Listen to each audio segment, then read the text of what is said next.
தக்காளி சாதம் எப்படி செய்கிறதுன்னு பார்க்கலாம் வாங்க. குக்கரில் கொஞ்சமாக எண்ணெய் ஊற்றிக்குங்க.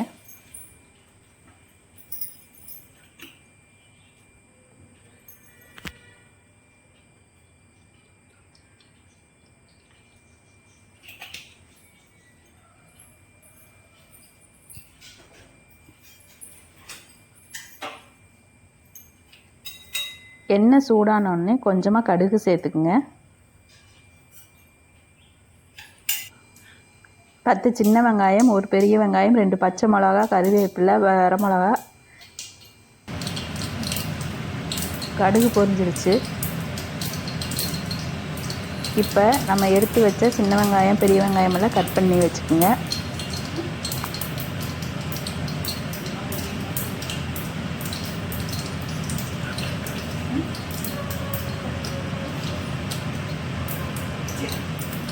இப்போ நம்ம சின்ன வெங்காயம், பெரிய வெங்காயம், பச்சை மிளகா, வரமிளகா, கறிவேப்பிலை எல்லாம் சேர்த்துக்கலாம். சேர்த்து வதக்கி விடுங்க.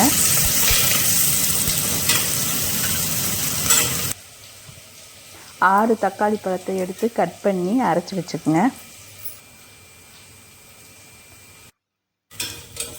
வெங்காயம் வதங்கிடுச்சு.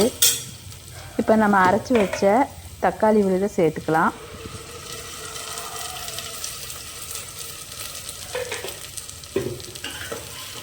வதக்கி விடுங்க. கொஞ்சமாக மஞ்சத்தூள் சேர்த்துக்குங்க. அதையும் வதக்கி விடுங்க.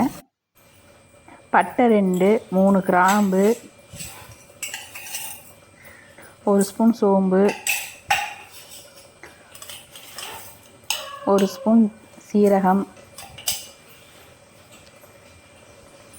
கொஞ்சம் கறிவேப்பிலை அரைச்சிக்குங்க. இப்போ கொஞ்சமாக இஞ்சி, 10 பல் பூண்டு, 10-12 சின்ன வெங்காயம் சேர்த்து அரைச்சிக்குங்க. தக்காளி வதங்கிடுச்சு. இப்போ நம்ம அரைச்ச விழுதை சேர்த்துக்கலாம்.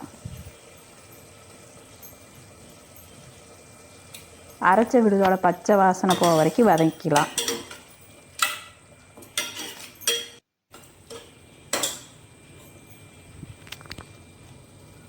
இந்த டம்ளரில் 1.5 டம்ளர் அரிசி எடுத்து ஊற வச்சுருக்கிறேன்.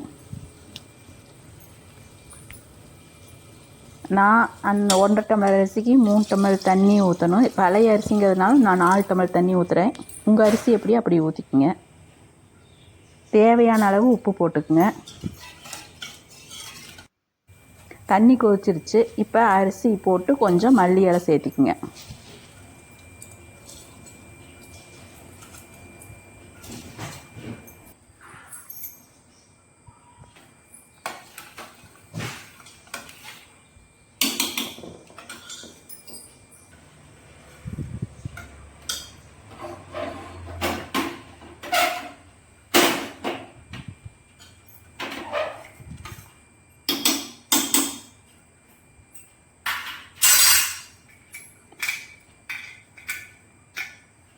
குக்கர் மூடி போட்டு 4 விசில் விடுங்க.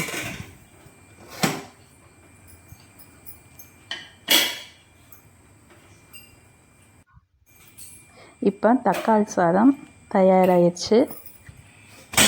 இதை செஞ்சு பார்த்துட்டு எப்படி இருக்குதுன்னு கமெண்ட் பண்ணுங்கள்.